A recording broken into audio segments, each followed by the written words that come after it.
All right. Hello and happy Tuesday. Thanks to everyone joining us for Community Days.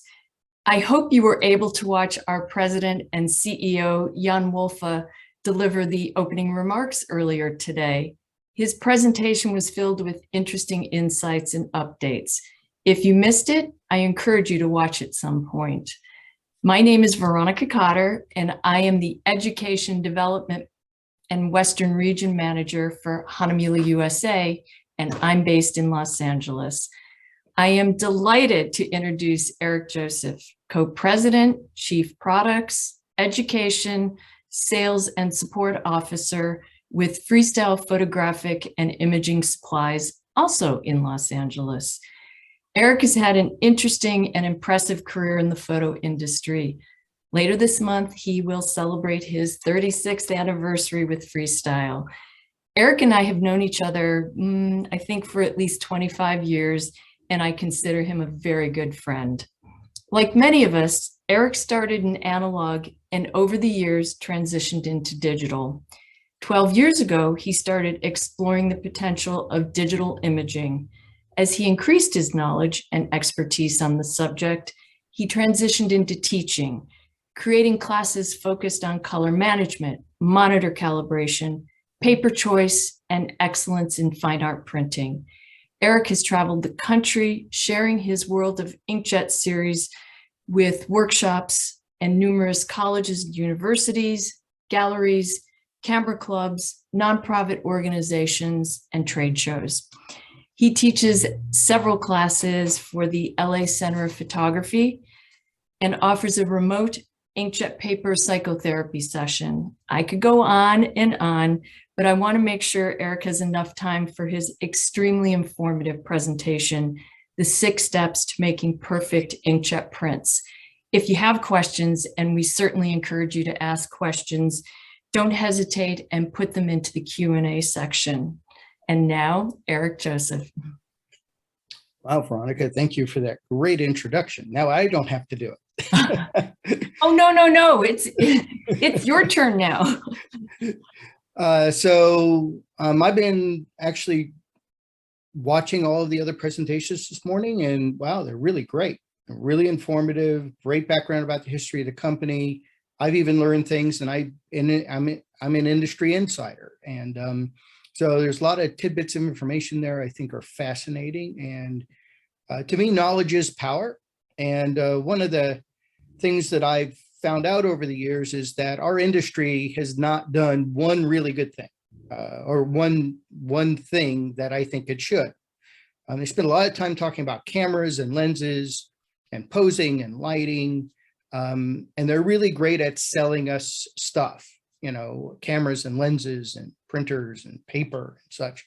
But the one piece of the puzzle that we really haven't done a good job on is teaching people how to print, how to actually, all the settings. What do you do? What do you have to prepare for? What is going to contribute to your success?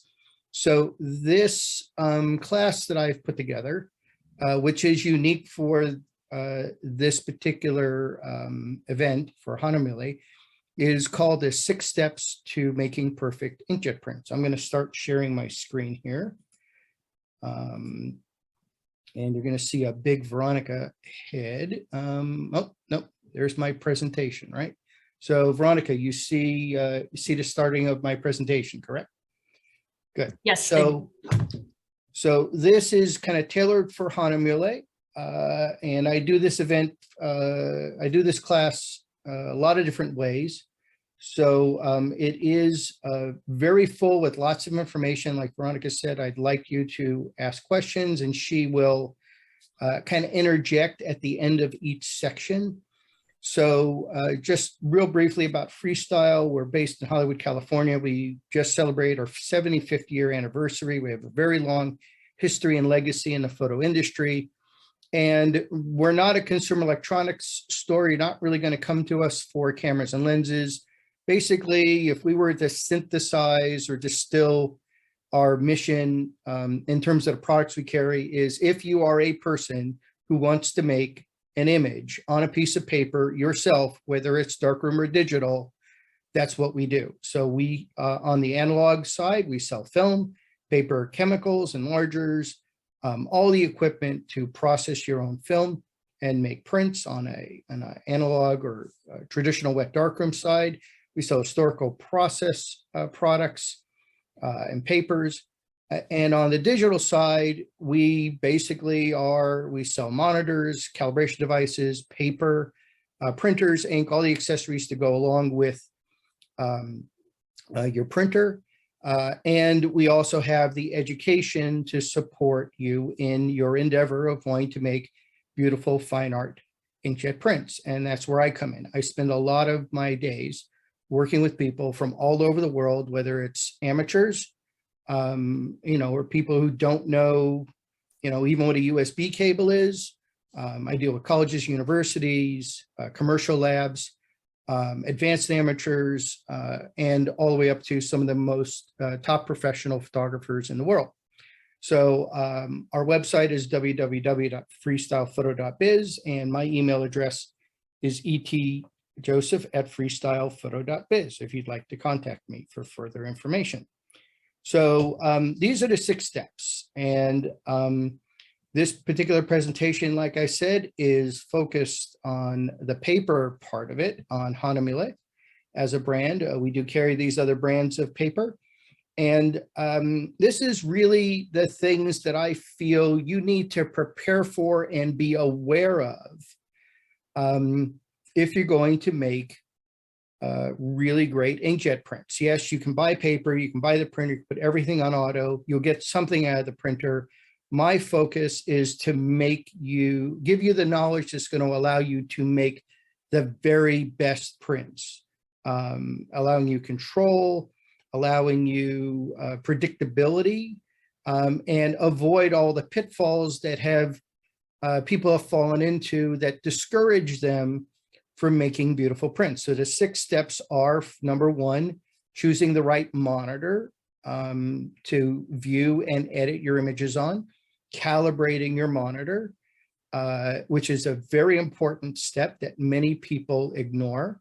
To me, the number 1 most important part of this whole process is if you are going to make a print on a piece of paper, that paper choice is absolutely the most important piece of information and choice you need to make. So I spend a bit more time talking about paper in this presentation.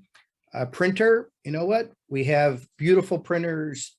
They're very high tech. They can be very easy to use. They can be very complicated to use, but they're all magnificent. We sell both Canon and Epson printers and wholeheartedly recommend both. When people ask me which one's better, the reality is that both types of printers are designed and used by people to make beautiful exhibition, gallery, museum quality prints all over the world. So they both make beautiful prints. The specific choice is kind of up to you. We'll talk about that a bit. Custom paper printer profiles. This is key to your success in getting the maximum quality out of your paper. Yes, the manufacturers make what we call generic or canned profiles available, and they're good. Custom paper profiles are always better. And then the last thing, which I really feel a lot of people don't put enough emphasis on, is the lighting that you're using to view your print under. More often than not, I get calls from people that say, my prints are too yellow, my prints are too dark. I don't think I've ever had somebody come to me and say my prints are too light. And it's usually because when they're looking at their monitor, then they're looking at the prints, looking at them under a lighting condition that isn't optimal, and it's throwing everything off. So this presentation will hopefully help you get a better understanding for how all of this works and how to be successful in digital fine art printmaking. One of the things I like to just highlight in the beginning is I'm not a person that tells people they have to do things or they have to buy things or that you need things. The reality is that if you ignore any of these steps, you're going to have to understand that you're making a sacrifice and that you're not really closing the loop on your workflow. and that you're going to have to make some accommodations for that in your mind and in how you display things. So we are going to start tracking through this. So the first step, just going by what you're seeing to the final product, I talk about monitors first. So a lot of my customers do have Apple monitors and Apple computers. And while Apple computers are great, they provide a really good value and they're very reliable. The problem with Apple monitors is that they're made for the masses. And what people really want to use their monitors for is to present images that are really flattering. But also all Apple monitors are designed for presenting video. The color space of Apple monitors is P3, which is a digital video color space.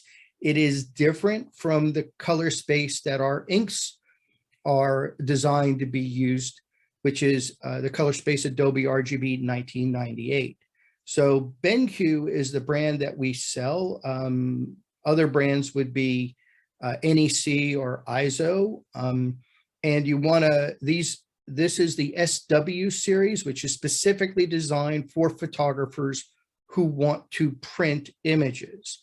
Apple monitors are very glossy, they're very contrasty, they're beautiful. All images that you're going to view on them are going to be, they're designed to be very flattering, but they're also designed primarily for streaming movies on iTunes.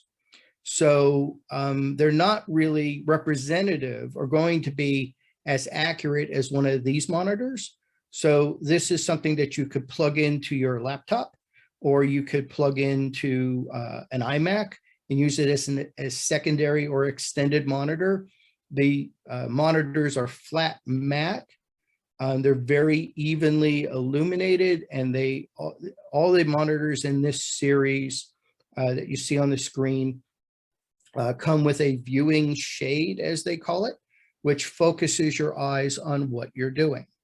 So the most popular monitor in this series is the SW270C, which is a standard 27-inch screen, standard resolution. They're $800. All three of the monitors in this series that I'm displaying have a single USB-C connection that will in fact power your Apple display. It also powers a hub that's on the left-hand side of the monitor, which adds 2 more USB 3.0 ports and an SD card slot. All of these monitors come with a 3-year warranty, and they really represent the best value on the market in terms of the quality of the monitor you get, along with the type of monitor that is more accurate for editing images, still images that you want to print. Now, if you really want a 4K monitor for editing video, the step up is the SW271C. It's basically same factor, same size, but you get 4K resolution, and that is $1,600. And then if you want a really big monitor, you don't have room for an external monitor in addition to your laptop, or 2 monitors, and you want just one big monitor, they have a 31.5-inch for $2,000, which is absolutely a phenomenal value for a monitor of that size, of this quality. So this is the brand that I recommend, and is absolutely the type of monitor that is more appropriate for editing your still images for printing. So I'm going to talk a little bit about color management here. These are the 2 words that when I mention it, most photographers roll their eyes and they don't want to really understand it, but it is what allows us to achieve what I call predictable, consistent, reliable, repeatable, and controllable results. Without it, we're really just kind of pushing buttons, and whatever comes out of the printer comes out, and we either have to be happy with it or we have to start making adjustments. Every print that I make is in 1 print, maybe 2. I am not making 10 prints to get a good one. I trust what's on my monitor is correct through this process. and what comes out of the printer. And when I view it under my controlled lighting conditions, it's within 90% of what comes out of the printer. So when it comes to color management, we have really two devices that we're going to be color managing. And there are some myths and mythologies in printing that I'm going to make an attempt here to explain and correct. So first thing is, many people think that somehow your monitor is connected to your printer, that what you're seeing on the monitor is in fact what's going to come out of the printer. And the reality is that it's not true. Your file is on your computer, and then it gets sent to the monitor. Your file's on the computer and it gets sent to the printer. And these two devices are really very different technologies. So when we're applying color management, we're calibrating our monitor, we're creating custom profiles for a particular paper on a printer. Now what we're doing is creating a translation, right? A kind of color management is the translator that allows these two devices to speak the same language. So your monitor is projecting an image with a backlit display, and the technology it uses is very different from the printer, which is a reflected light coming off of a piece of paper. And when we calibrate a monitor, we're calibrating it to a specific standard. A standard is set up by an organization called the International Color Consortium. That's why at the end of all profiles, you see that .ICC. It is a file format set up by the International Color Consortium. So when we calibrate a monitor, we are in fact making it so that it is projecting color accurately and at the correct brightness according to the ICC standard. And when we create a profile for a paper on a specific printer, we're doing the same thing. So this is what gets these two devices to be as close as they possibly can. Remember though, that the monitor is projecting and your paper is reflecting. The monitor can never show you really what the difference is between a glossy and a matte paper. The physicality of the paper is not going to be presented to you on the monitor. And we will talk about that in some detail in a little bit. So to me, photography has always been a combination of art and science, and color management is the science. So to me, what I mean by this is the art part of photography is really your ability to capture an image that you're so proud of, that you want to show it, you want to share it, you want to sell it, and then jump over to how you want to present it. Everything in between, how to operate a camera, f-stops and shutter speeds, all in the printer, all the drop-down menus, all of that stuff is the science part, including color management. So what is a profile? This is one of the great mysteries of this topic. So this is the best analogy that I think I've really been able to come up with. Profiles are the difference between how your monitor or your printer represents color and then how it's supposed to be according to the ICC standard. It's basically a mathematical equation. It's math.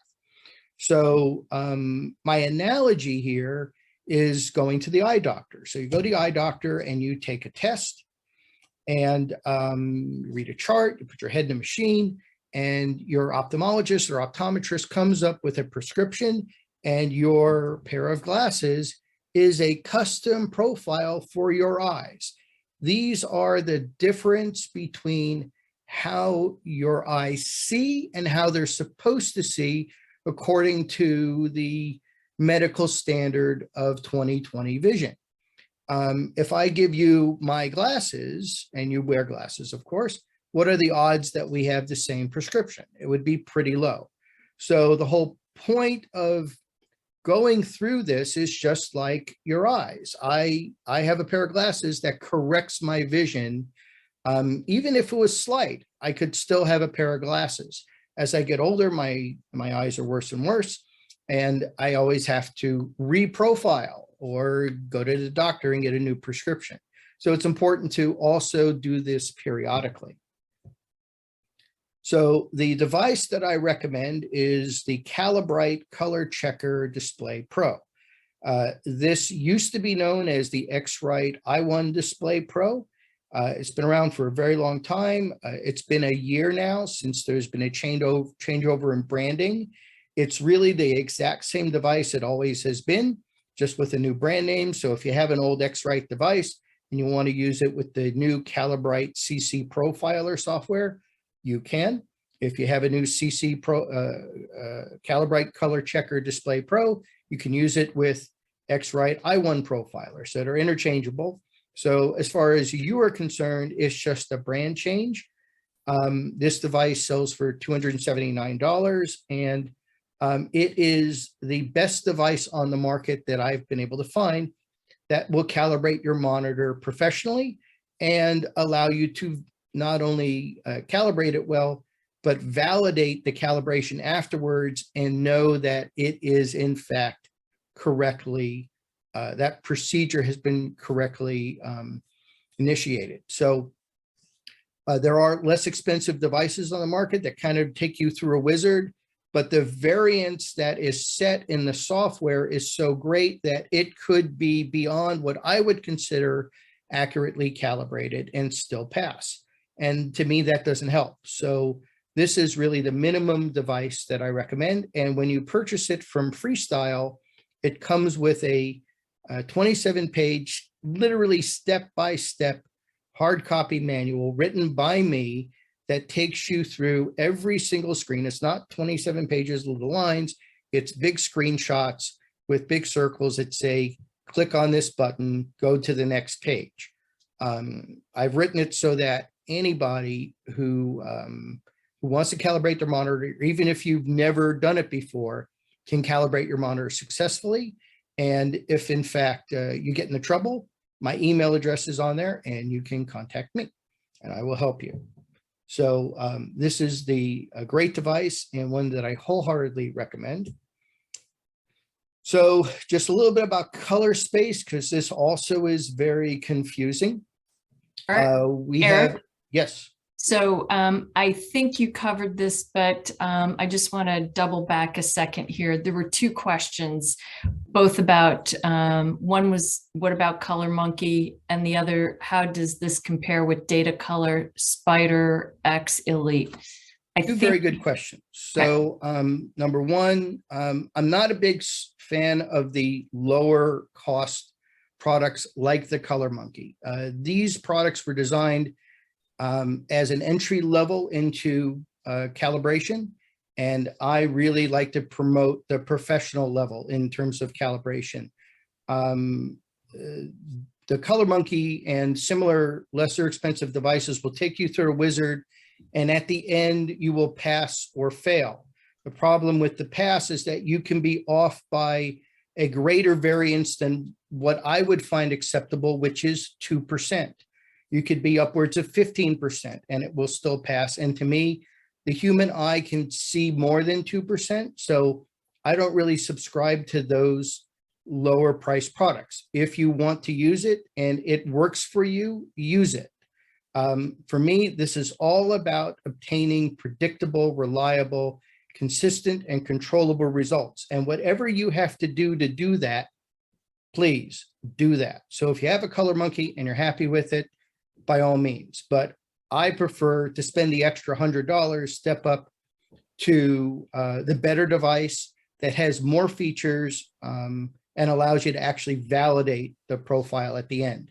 We don't carry Data Color Spider, and we've kind of partnered with Calibrate. I have found that in my experience, the Calibrate device is really super consistent. And I want to keep our product offering very simple. Again, if you have a Data Color Spider device and it works for you, by all means, keep on using it. So color space. So we have 3 color spaces. 2 of them are described here. sRGB is our first color space. It was created by Microsoft in 1994. It stands for Standard RGB. And it is our smallest color space when we're talking about fine art digital printmaking. It isn't bad just because it's small. It has its place in our world. It was actually designed very specifically at the time to render the maximum amount of color that color film could render. And it was also optimized for skin tones. So a lot of wedding and portrait photographers will use it because there aren't a lot of crazy colors when you're shooting weddings and portraits, unless of course they have a lot of crazy colors. And then you might want to use Adobe RGB 1998, which is 35% bigger. But sRGB is a standard color space for the web. It is a standard color space if you're going to be creating photo prints, not inkjet prints. So if you're doing chromogenic prints or C prints, and you're going to Costco or Bay Photo or Miller's or White House or any of the online services, they will generally only accept an sRGB file because that's the maximum that photo prints can accept. Adobe RGB 1998, though, is the color space that we really want to use if we're using our inkjet prints, and especially Hahnemühle papers on inkjet printers. So it was created in 1998 as a standard for digital fine art printmaking by Adobe. It is also optimized for skin tones, and it is 35% larger than sRGB. And that's why we like to use it. Now, I do get calls from people sometimes that say, oh, you said, I heard you say that Adobe RGB 1998 was bigger, but I just had a friend of mine or a teacher or somebody on the internet say, oh, never use Adobe RGB 1998 because it was discontinued in 1998 and sRGB stands for Super RGB. It's much bigger. I don't like to tell people they're wrong, but a quick Google search, I think, would show you that that is not true. So we've got sRGB rendered in the image on the left. We have sRGB and then a wireframe showing how much larger Adobe RGB 1998 is. And this is in a three-dimensional space we call lab space. L is white to black, so that's the top to the bottom. A is magenta to cyan, and B is yellow to blue. And all color can be mapped on this scale. And I'm using a program, it's a profile and color analyzing tool called ColorThink Pro that allows me to see these things in 3 dimensions. And then the image on the far right is the same two color spaces rendered in 2 dimensions. And that's usually what you see in magazines and such. Our third color space, very controversial color space called Pro Photo RGB. It is not really appropriate for digital fine art printing. And the reason is that there's no monitor that can render this color space yet. None that I'm aware of. I mean, I spoke to the manufacturers. They're not even working on a color space that renders Pro Photo RGB. And really, when it comes to the printable color, we're limited to what the paper can render. So we can't even really fully realize Adobe RGB 1998, even though our inks are created for that color space. The coatings on the papers are the limiting factor really at this point. So Pro Photo RGB is also not recommended for skin tones. So to me, if you want to use it, great, but you're not really getting a lot of benefit if you are in fact viewing an image on a computer screen or printing it. It's really kind of for the future. It was invented, or at least created by Dr. Jeff Wolf at Kodak back in 2011, and it was designed as a theoretical color space to more accurately represent what the human eye can see. And you see this kind of little blue-violet area jutting off of the lower left-hand side, which is ultraviolet. It is good if you're going to push your colors out, but just realize that there are limitations in terms of what your computer screen can render and what your paper can render. So this slide shows the differences between a BenQ monitor rendering Adobe RGB 1998 and an Apple with display P3 color space. So you see that the colored space is the Adobe RGB 1998, and the black or the wireframe is P3. So you can see that they're shifted. They're very different. They're both qualify as what we call wide gamut, but I've had customers come to me and show me an image on their Apple monitor, their Apple laptop, and say, look at this beautiful red streak that I see in the middle of my image, but it's printing rust when I print it. And I go, okay, let's take the same image and look at it on my BenQ display. And as soon as I put it on there, because the colors are more in line with what the inks were designed for printing, immediately you see a change in how those colors are rendered. So there is a big difference in how Apple monitors render color and P3 monitors render color versus an Adobe RGB 1998 display, which is definitely more appropriate for what we're doing. Okay, so color management is a big topic. Are there any questions there before I move on to paper and paper choice? No, you handled it with the, yeah. Cool. Oh, Okay. wait, hold on, wait, hold on. I spoke too soon. Yeah, I see a raised hand, but I don't see a question here. So Yoram, if you could put your question into the Q&A, I promise we'll get to it. Okay, so this is my favorite part of the conversation, which is paper. Color management, all this other stuff is kind of mundane. To me, the exciting thing is seeing a piece of paper and seeing an image on the right paper. So I think my unique contribution to this conversation is that I literally have printed on every paper from all of the major all of the brands of paper that we have. I have a portfolio of literally 200 prints, and I've taken images throughout my career, and I have individual images printed on all of these different papers. And also during my career, I have very often performed a service that Veronica mentioned earlier called an inkjet paper psychotherapy session. And that means I have worked with literally hundreds of photographers, hundreds of photographic artists, printing their images on different papers. So I have a real feel for the unique personality and character of paper. And I very specifically, on every single image that I intend to print, I factor in the paper, the unique individual characteristics and personality of a paper in my composition. So that is very different. Most people just focus on what's in the frame.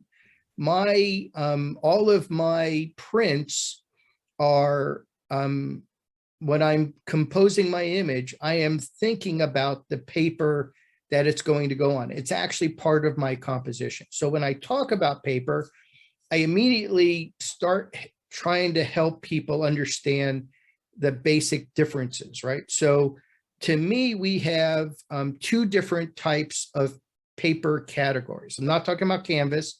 It's kind of a different conversation for me anyway.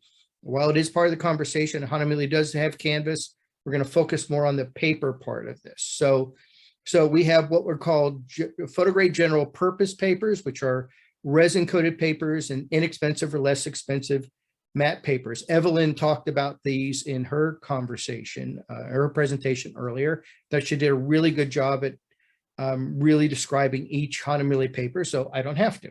I will, though, a little bit anyway, at least how it pertains to me and my composition. So resin-coated papers are plastic papers, right? Hahnemühle has a glossy, a luster, and a pearl. And these papers are designed to have the look and feel of prints that we would have gotten from a mini lab. A glossy would be equivalent to a Kodak F surface for those of you who are of the same vintage as me. A luster pearl would be E surface, right? The Kodak luster surface. And they have that kind of reminiscent of, again, going to a mini lab. Then we have inexpensive matte papers, which are not designed to last as long. Hahnemühle has a couple of papers in their photo range that are designed as an entry way into the brand, but neither of these papers would be really acceptable by or accepted by a gallery or museum. They're going to want your more fine art papers, and I call the fine art papers transformational. All of these papers are considered gallery, exhibition, museum quality. They all have unique personalities and characteristics that very may well integrate with your composition in very unique ways. So all of the images you're seeing here are all images that I've taken and printed on these Hahnemühle papers, and every image has a story, and I could go on and on about them, but I do want to be mindful for time, so I will have some specific examples coming up here.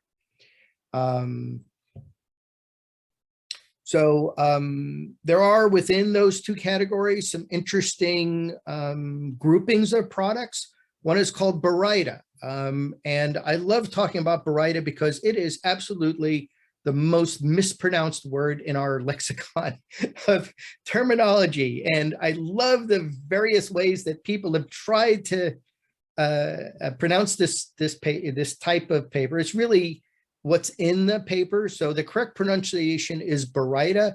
I've heard Baryta, Baryita, Barda, Bayarda, Baryita. They kind of put a little Harry Potter thing on it. And then, of course, some people just give up and say burrito. So Baryta is short for the words barium sulfate. I believe Evelyn talked about it in her presentation earlier. It's simply a clay that has traditionally been used in the production of traditional black and white darkroom paper. To me, it's not really conceptually a type of paper. It's more physically what's in the paper, because Hahnemühle does have photo rag pearl, which also looks like a darkroom paper to a certain extent, but it does not contain Baryta. One of the things that you will find as a distinguishing factor of Baryta papers is that it has a very distinctive odor. And when you open up a pack of paper that has Baryta in it, it will smell like darkroom paper. So it has that kind of olfactory reminder. But to tell me that when I ask you what kind of paper you use and you say Baryta, it doesn't really tell me anything. These are the 4 papers that have the word Baryta in their title, in their name. They all have barium sulfate, but they're all very different. Photo rag Baryta is a 100% cotton paper with no optical brighteners. So it's got a little bit of a yellower base. Fine art Baryta satin also has a warmer base, very smooth, made out of alpha cellulose rather than 100% cotton. Fine art Baryta, very white, has a little bit of a texture to it. Somebody in one of the other presentations asked, what paper do you have that's closest to darkroom paper? Well, darkroom paper was a moving target. Photo rag Baryta, fine art Baryta satin, maybe a bit more like Pertriga Rapid or Agfa Insignia, right? Some of those other warmer papers. Fine art Baryta from Hahnemühle, that paper to me, when people have come to me with an image on Ilford Multigrade 4 fiber base, that paper looks more like a traditional cooler tone darkroom print than the other papers do. So that's kind of a moving target. The thing is that inkjet paper or inkjet printing as a system of printing really is designed to look like a lot of things that are familiar to us. We have the glossy and luster papers that look like photo prints we would have gotten from a Minilab. We have these papers that if you print a black and white image on them and mat it under glass in a frame, looking at it from a distance, not holding it up like this, looking at it at an angle, but you can produce black and white prints that look kind of similar to black and white wet darkroom prints. We have matte papers. Matte papers are smooth, textured, medium textured, heavily textured. As was presented earlier, you could make images that look like drawings and illustrations.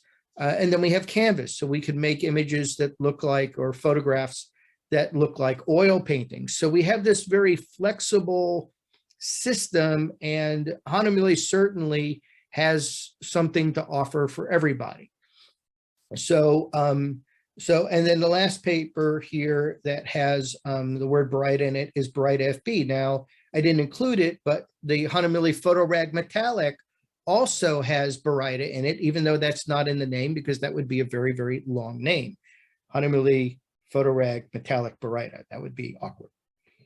But I knew it had Baryta because when I opened up the pack, I smelled it. And I went to Travis and I said, this has Baryta in it, doesn't it? He goes, yeah, it does. You're right. You can smell it.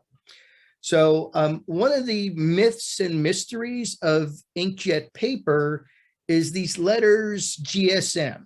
And there is, to me, it requires some clarification because obviously a lot of the papers, or all the papers, really have the letters GSM on them, and most people don't really know what it means. Evelyn, in her talk, referred to it as weight or grammage, and that is correct. Weight or grammage is the correct terminology because GSM is the weight of the paper. It is not the thickness. I have a lot of customers that come to me and say things like, or ask me questions like, I want to see your selection of 310 GSM thick papers. Well, that is not an accurate question because how much a paper weighs can be very different from its thickness or how it feels in your hand. So thickness is measured in mils and is measured in microns. So a mil is 1/1000th of an inch.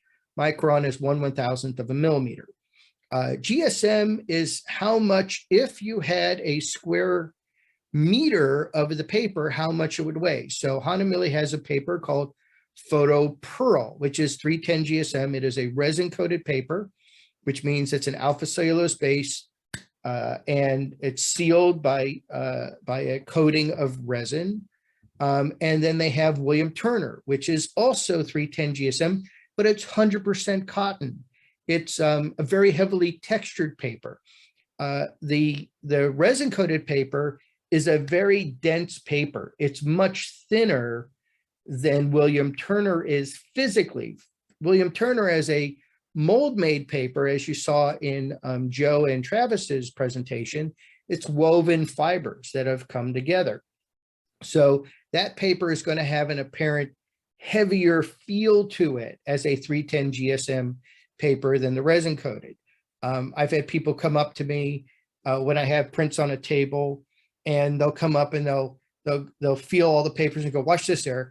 Oh, this one feels like a 285. This feels like a 310. I'm like, what are you doing? And they're like, I'm just showing off to you at how well I know paper because I can just feel it and tell you what the grammage is. And I'm like, no, you can't. I go, yeah, I can. I go, no, you can't. Then I show them these two papers and they feel them and go, oh, I didn't know that. So GSM actually doesn't really matter. It's part of the name, but really you need to feel the paper in order to get a full understanding of really what its personality and character is. Sometimes the titles or names of the paper can be a bit confusing. So here we have FineArt Baryta Satin from Hahnemühle, and FineArt, by the way, means that it's 100%, or it's alpha cellulose, as opposed to Photorag Satin, which is Photorag with a registered trademark, means 100% cotton. So these are two images that I've taken very specifically, knew when I took the image, what paper I'd be printing them on. But the FineArt Baryta Satin has a bit of a reflectivity to the surface. It would be called like a semi-gloss paper. It is very different from Photorag Satin. Photorag Satin, while it does have a little bit of reflectivity off the paper surface, it is more of a matte paper. It even uses a matte black ink. So these two papers, even though they have the word satin in them, very, very different in quality from each other. Hey, Eric, can I step back again for a question about GSM? Yes. And it's a two-part question. Could you go over the difference in grammage, and does more GSM mean better? I think you kind of touched on that, but Well, here's a very good example of William Turner. So most papers are available in only one weight. So GSM again is weight. It is not thickness. It is not a reference of quality. If there are a number of papers, few papers like William Turner that are available in two weights, available in 190 and 310.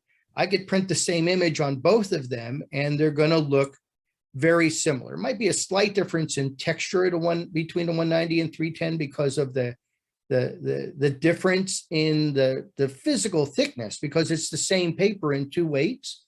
But the reality is that you're not going to realize a difference in quality at all. It's literally the difference in how much the paper weighs. And when we have a paper like this, it was kind of a good segue, that because this paper is available in two different weights, you can talk about it as being two different thicknesses, but it is not a measure of quality at all. Now, interestingly enough, you know, William Turner 190 is less expensive than William Turner 310. But we saw a lot more William Turner 310 than 190, even though an image on both would look virtually identical. And it does have to do with a mental perception of quality, I think, especially if you're printing on rolls or large sheets, then you are, in fact, you know, handling a large print that's heavier or thicker is going to benefit you rather than thinner. But then you might choose a thinner paper for, you know, if you're if you have a portfolio and you want to really be able to control the thickness of the portfolio. So that's why we have these different choices. Now, this particular image, as you can see, in real life, it is just this three-dimensional. This is obviously a JPEG of it. But this image is, to me, one of my very famous images that really exemplifies what I'm talking about in terms of incorporating the unique personality and character of paper into my composition, in that I knew that the texture of William Turner, which is about like 100 grit sandpaper, would accentuate the texture in the wall and make the after hour depository bronze box smooth by comparison. To me, I've always been fascinated with photography and the camera's ability to render three-dimensional reality on a two-dimensional surface and make it seem three-dimensional. And everybody that looks at this print just holds it in their hands, dumbfounded as to, you know, how dimensional it looks. I have one of the great myths of inkjet printing is that people will come to me and say, I don't like matte papers with texture because the image never looks sharp, never looks three-dimensional, never get rich blacks. I show them this and it really kind of breaks through, I think, what people's preconceived notions are of matte papers. We have talked a bit in some of the other presentations about Hahnemühle's natural line, and I'm very fond of this line. Bamboo has been around for a very long time now. It is a bit warmer, a little smoother than some of the others. Hemp is one of the newer papers introduced in the last few years, known for its longevity. And in the last presentation with Joe and Travis, they talked a lot about these three papers. So I'm going to kind of move through this so I can get to the rest of my presentation. So agave, I think for me personally, because I love texture in paper, my favorite of these three, and then the newly introduced sugarcane. I just recently printed this image on it and it just glows on that paper. It's magnificent. So really pleased with this line. Photorag Metallic, now available in postcard. They came out with it last year. Really one of the great unique papers on the market.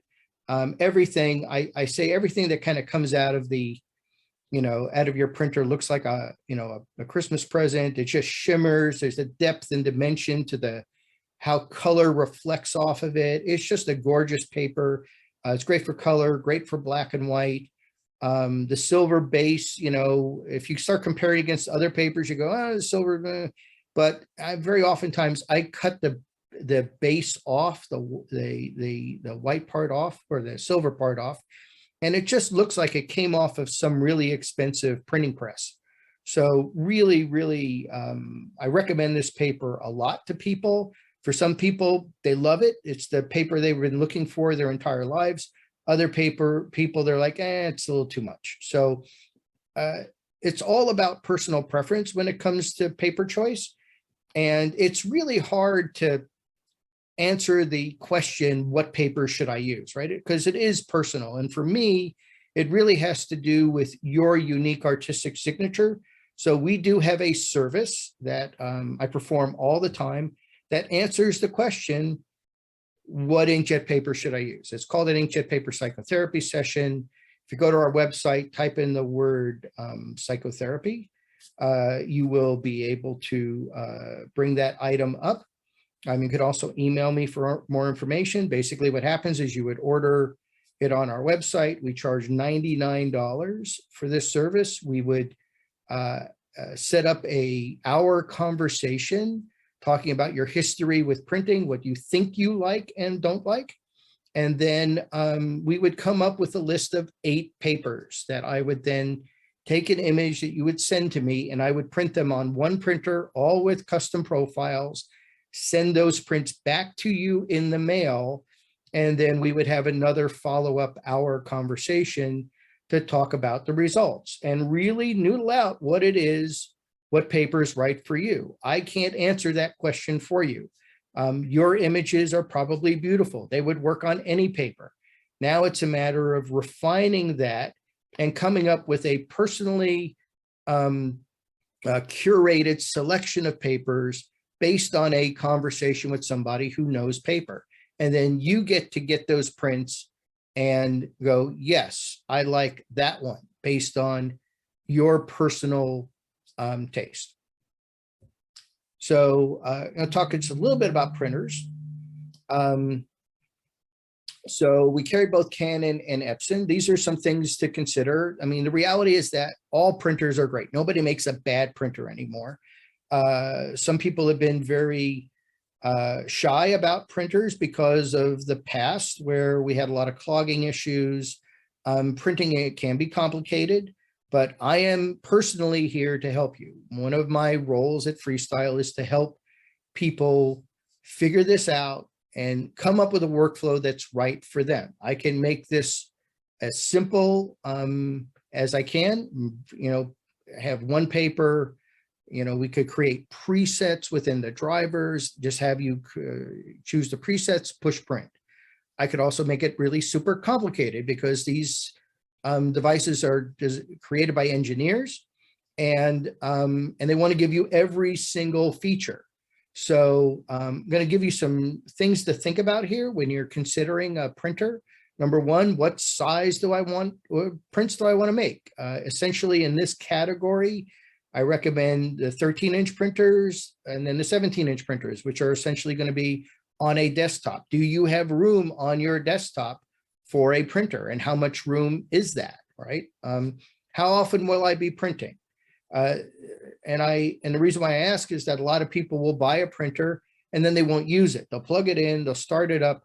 The worst thing you can do to a printer is not use your printer. I generally recommend printing once a week, just to keep ink flowing through it. If you let the printer sit, that is what it ultimately is going to cause the printer to fail over time. And it doesn't matter if it's Canon or an Epson.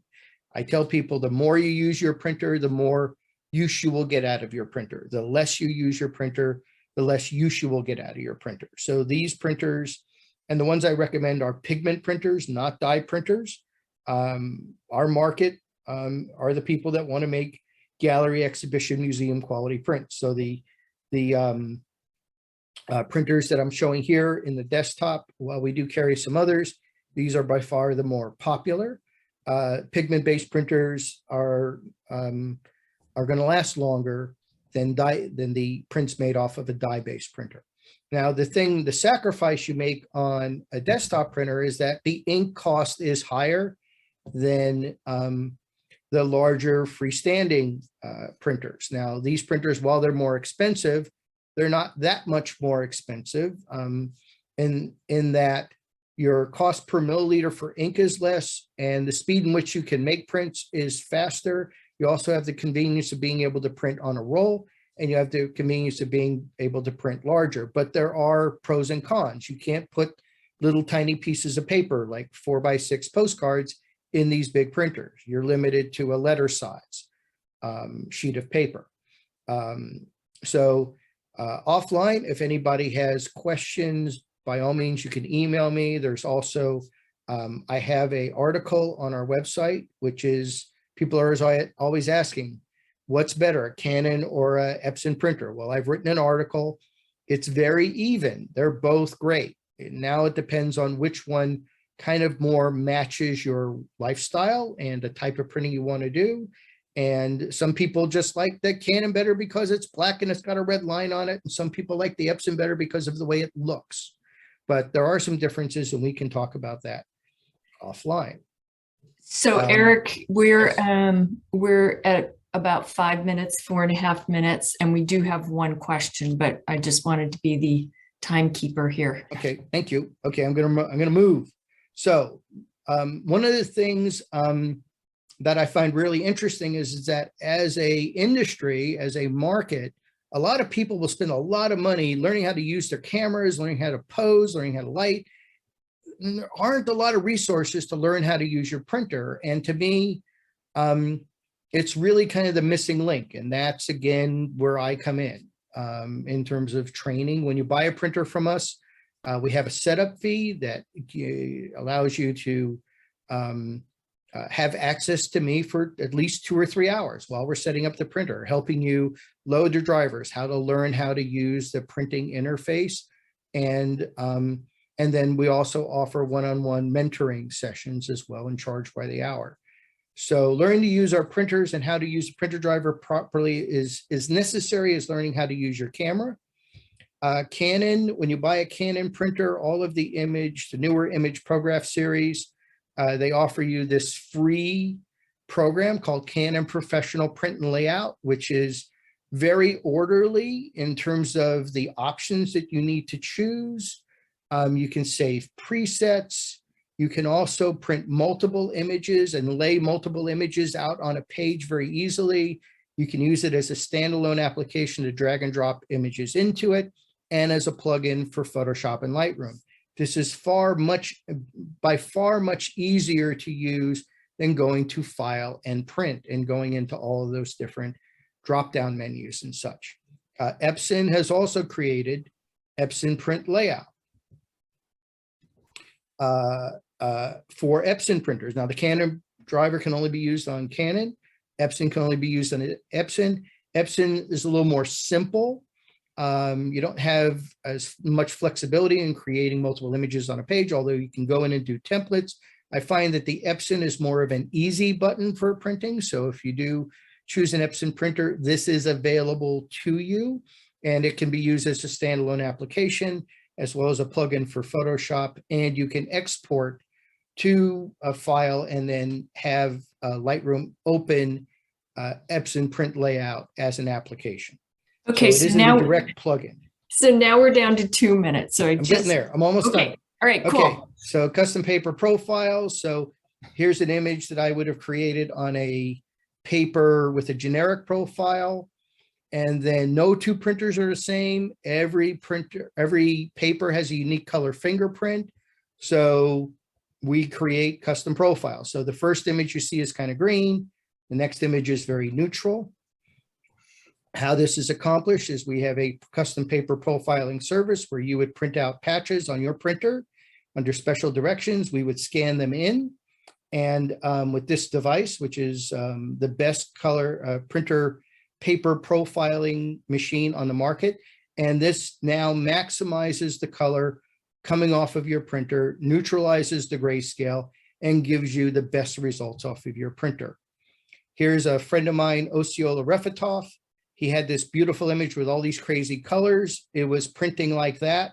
And the reason is that there was a big difference between what he was seeing, the colors he was seeing on his monitor versus what was on the file, right? So the file, he could see it because it was on his BenQ monitor, but the paper profile for this paper, which was Hahnemühle Photorag Metallic, wasn't able to render all of those colors. They were out of gamut.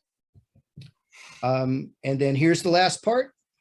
So lighting that you're viewing your prints under, really important. So this is a GTI color rendering demonstrator showing the same print in 3 different lighting conditions. So you can see how much it varies. And this is my second to last slide. So GTI viewing stations on the left, very expensive, but they are color accurate. These are standard viewing stations for viewing photographs. And I can tell you that when I do demonstrations and such, I can prove that what's on my monitor looks very much like what's in that viewing station within 90%. Again, we're not going to see the difference between a matte paper and a glossy paper. Now, you see my setup that is behind me in my home office here. I have a gray background and I have waveform lights. We do not sell waveform lights, but you might look them up, waveformlighting.com. They have LED lights with a very high color rendering index. Our standard lighting for viewing images is bright sunlight, high noon. And these LED lights that they sell are very high color rendering index. You really want that. Another alternative, again, we don't sell, but I've discovered it recently, are these Philex desktop lamps. Again, with these lamps, there's a button where you can change the color temperature and change the brightness. And the bottom line is, in some way, you need to come up with a standard lighting condition that allows you to really be able to evaluate your prints in a very high quality manner and be able to see that what you're producing looks within 90% of what's on your monitor. I made it. Hey, well, we went a minute or 2 over, but there's never enough time. And what I'll say, Yoram Gelman had a question which gets into sRGB. I would recommend, and I put your email in the chat along with the Freestyle's website.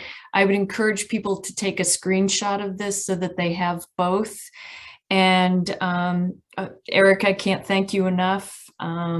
There's always so much, as you put it, it's like taking a sip out of a fire hose. It's tough to do. And for those that asked, and for those that know someone that might want to see this and didn't have availability, all of the sessions throughout community days are being recorded, so you will be able to access them. So thank you to all, especially Eric. And hey, let's keep the conversation going. Thanks, Eric. Thank you, Veronica. Thank you, Hahnemühle. Bye-bye, everyone. Thank you.